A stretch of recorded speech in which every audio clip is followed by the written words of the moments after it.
Hello, friends. Today I'm going to have a quick chat about the nature of capitalism and socialism.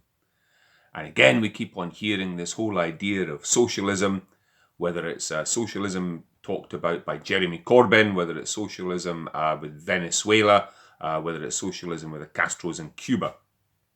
We always hear it won't work because the idea is that what we do is we redistribute wealth in socialism from the richest to the poorest to dilute that gap and to bring the richer and the poorer closer together. So you don't have mega rich people and don't have people in destitute poverty. You lift people out of poverty by taking money from the richer people in society.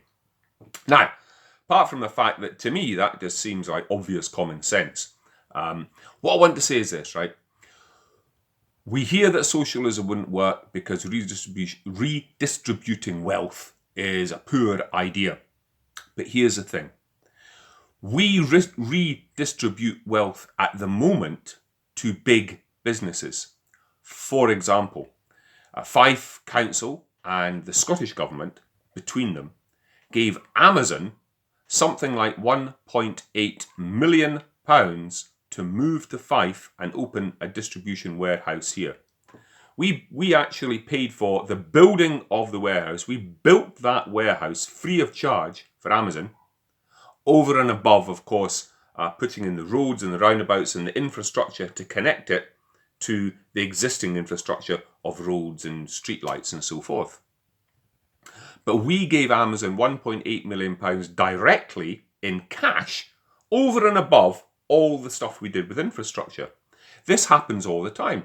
We give the rail companies money. We give the bus companies money, unless you live in Lothians or Edinburgh, where it's run by the council. But if your bus is a stagecoach, then you're subsidising that with your taxes. So we redistribute wealth now.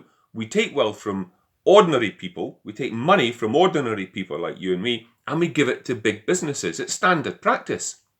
The rail companies, we pay for all the network rail. That's paid for by the government.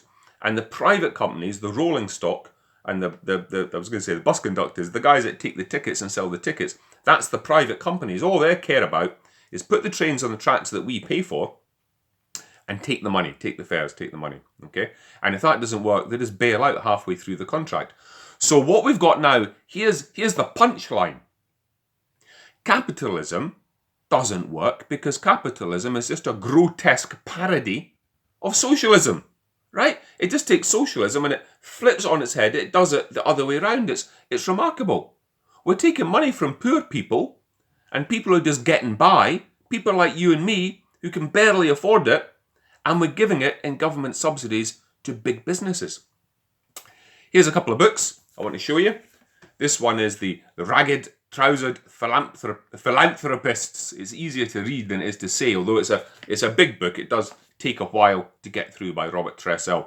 This talks in very simple terms. It's a big long story, but it's basically talking about how capitalism rips off the poorest people in society. That is a bit of a big read. I've got another one here. It's out of print, this one now. This is Imagine by Tommy Sheridan. But you can still get it. You can get it. Try not to use Amazon if you can, but you can get it online through online booksellers. And there are other online booksellers rather than Amazon guys, so use them if you can. Great wee book, breaks it down to chapters, gives lots of different examples about how it's very easy to imagine a new society that's not based on capitalist, this broken model. Okay, friends, that's all I wanted to say. Capitalism is basically a very, very, very poor, bad, mutated copy of socialism. Peace out, comrades.